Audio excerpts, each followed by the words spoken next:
भगवान विष्णु के छठा अवतार परशुराम जी अपने पूरे जिंदगी में सिर्फ 3 लोगों को ही अस्त्र शिक्षा दिए थे और मजे की बात यह है वो तीनों योद्धा ही मुहूर्त के टाइम से था। वैशाली परशुराम जी से अस्त्र शिक्षा ग्रहण करने के बाद ही वो तीनों योद्धा अपने समय का श्रेष्ठ धनुर्धर बन पाया था। युद्ध में वो तीनों योद्धा का पराक्रम इतना भयानक था जिसको देख के बड़े बड़े महारथी भी डर से कांपने लगता था। वो तीनों योद्धा और कोई नहीं गंगा पुत्र भीष्म, गुरु द्रोण और सूर्यपुत्र कर्ण था। महाभारत युद्ध में ये तीनों योद्धा ही कुरु साइड से युद्ध लड़ रहा था, जिसमें से गुरु द्रोण और पितामह भीष्म तो कुरुक्षेत्र युद्ध के पहले दिन से था, लेकिन सूर्यपुत्र कर्ण वादे के अनुसार युद्ध में बाद में आया था। सपोज अगर मान लो कुरुक्षेत्र युद्ध में पितामह भीष्म और गुरु द्रोण दो अपोजिट साइड से युद्ध कर रहा होता तो क्या होता? क्या पितामह भीष्म गुरु द्रोण को हरा पाता या गुरु द्रोण के प्रहार से पितामह भीष्म का हाल विराट युद्ध की तरह होता? तो आइए इस वीडियो के माध्यम में जानने की कोशिश करते हैं, अगर इस दोनों में कभी भी युद्ध होता तो कौन विजयी होता? आप और मैं दोनों ही जानते हैं पितामह भीष्म और गुरु द्रोण कभी भी महाभारत में एक दूसरे के विरुद्ध युद्ध नहीं किया था। इसलिए इस दोनों में तुलना करने के लिए हम सभी सबसे पहले इस दोनों के पास रहा अस्त्र शस्त्र, युद्ध कौशल और महाभारत युद्ध में कौन कितना विनाश मचाया था इसका ही फुल एनालिसिस करेंगे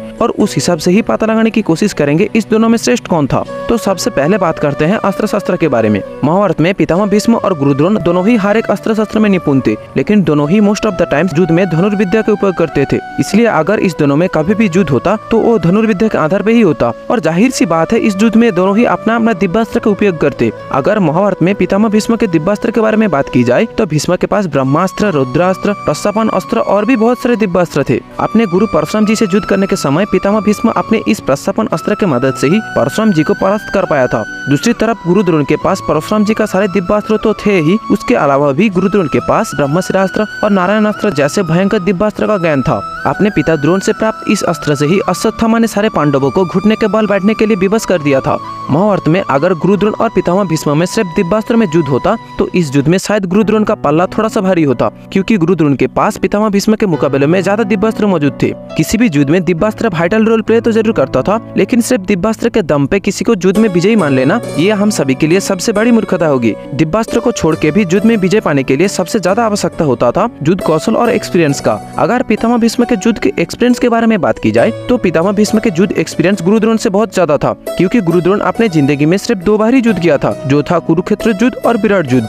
लेकिन पितामह भीष्म इस दोनों युद्ध को छोड़ के भी अपने गुरु परशुराम और अंबा हरण के समय बहुत सारे राजाओं के साथ अकेला ही युद्ध किया था। तो युद्ध के एक्सपीरियंस में पितामह भीष्म गुरु द्रोण से बहुत आगे था, लेकिन युद्ध कौशल में शायद से पितामह भीष्म गुरु द्रोण से थोड़ा सा पीछे था, क्योंकि पितामह भीष्म के मुकाबले में गुरु द्रोण के पास ज्यादा व्यूह रचना करने का नॉलेज था, जैसे चक्रव्यूह। अब आते हैं अंतिम पड़ाव में, महाभारत युद्ध में कौन कितना विनाश मचाया था। पितामह भीष्म के कुरुक्षेत्र युद्ध में पराक्रम इतना भयानक था जिसको देखने के बाद सारे पांडव समझ गए थे कि जब तक पितामह भीष्म युद्ध क्षेत्र में है तब तक युद्ध में विजय असंभव है। इसलिए पितामह भीष्म को मारने के लिए अर्जुन को शिखंडी का सहायता लेना पड़ा था। कुरुक्षेत्र युद्ध में पितामह भीष्म ही वो अकेला योद्धा था जिसके वजह से श्री कृष्ण को भी अपना वादा तोड़ के पितामह भीष्म को मारने के लिए हाथों में रथ का पहिया उठाना पड़ा था। पितामह भीष्म के पास इच्छा मृत्यु का वरदान था, जो एक तरह पितामह भीष्म को अमर बना दिया था। जब तक भीष्म नहीं चाहते तब तक उसको युद्ध में मारना किसी के लिए भी असंभव था। युद्ध के 10th डे में पितामह भीष्म अपने पराक्रम से भीम, सत्यकी, अभिमन्यु प्रमुख योद्धाओं को एक साथ में पराजित करने में सक्षम हुए थे और विराट युद्ध में भी पितामह भीष्म ही वो अकेला योद्धा था जो सफलतापूर्वक अर्जुन के सम्मान अस्त्र का निवारण कर पाया था। दूसरी तरफ गुरु द्रोण सबसे पहले महाभारत में चक्रव्यूह का रचना करके सैकड़ों अश्वहीनी सेना का विनाश किया था। युद्ध में गुरु द्रोण का पराक्रम इतना भयानक था जिसको देख के अर्जुन भी एक बार बोल उठा था, जब तक गुरु द्रोण के हाथों में उनका अस्त्र है उनको त्रिलोक के सारे योद्धा मिलकर भी हरा नहीं सकता।